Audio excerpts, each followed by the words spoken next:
Isn't it a bit feeble just to say that somebody argues in a way you can't deal with, that he's slippery and so forth?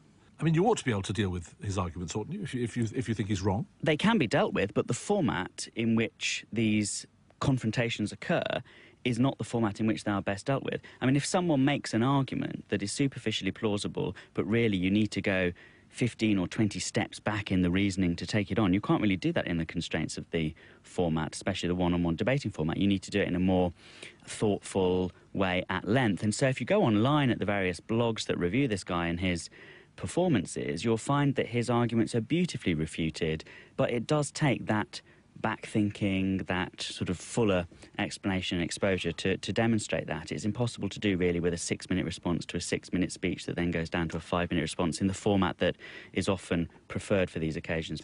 But before we go on to that, what do you make of the advertising campaign on the Oxford buses, which, of course, is a reference to your own campaign? There's probably no Dawkins stop worrying and enjoy the date on which William Lane Craig is appearing.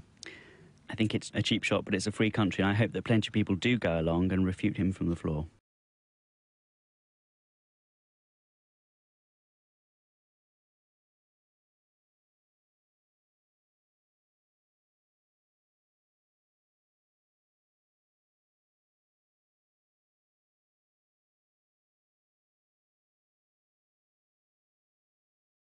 I do find his arguments difficult to engage with.